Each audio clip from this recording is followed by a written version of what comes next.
Hello everyone. I'm going to tell you my favourite story of all time. It's also a poem. It was written by Clement Moore, who spotted me one Christmas Eve and then wrote all about it. You might know it. It's called The Night Before Christmas. 'Twas the night before Christmas, when all through the house not a creature was stirring, not even a mouse. The stockings were hung by the chimney with care, in the hopes that St. Nicholas soon would be there.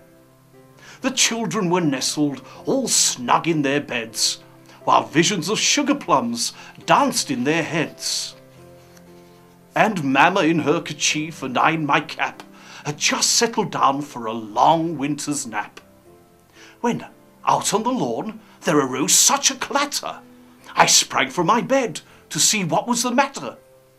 Away to the window I flew like a flash, tore open the shutters and threw up the sash. The moon on the breast of the new-fallen snow gave the lustre of midday to objects below. When what to my wondering eye should appear but a miniature sleigh and 8 tiny reindeer, with a little old driver so lively and quick, I knew in a moment it must be St. Nick.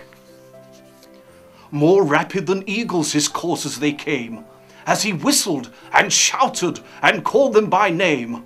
Now Dasher, now Dancer, now Prancer and Vixen, on Comet, on Cupid, on Donder and Blitzen, to the top of the porch, to the top of the wall, now dash away, dash away, dash away all. As dry leaves that before the wild hurricanes fly, when they meet with an obstacle mount to the sky, so up to the housetop the coursers they flew, with a sleigh full of toys, and St. Nicholas too. And then in a twinkling I heard on the roof the prancing and pawing of each little hoof. As I drew in my head and was turning around, down the chimney St. Nicholas came with a bound. He was dressed all in fur from his head to his foot, and his clothes were all tarnished with ashes and soot. A bundle of toys he had flung on his back, and he looked like a peddler just opening his pack. His eyes how they twinkled, his dimples how merry, his cheeks were like roses, his nose like a cherry. His droll little mouth was drawn up like a bow, and the beard on his chin was as white as the snow. The stump of his pipe he held tight in his teeth, and the smoke it encircled his head like a wreath.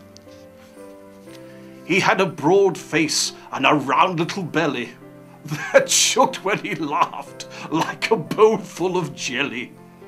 He was chubby and plump, a right jolly old elf, and I laughed when I saw him in spite of myself. A wink of his eye and a twist of his head soon gave me to know I had nothing to dread. He spoke not a word, but went straight to his work, and filled all the stockings, then turned with a jerk, and laying his finger aside of his nose, and giving a nod, up the chimney he rose. He sprang to his sleigh, to his team gave a whistle, and they all flew away like the down of a thistle. But I heard him exclaim, ere he drove out of sight, "Happy Christmas to all, and to all a good night!"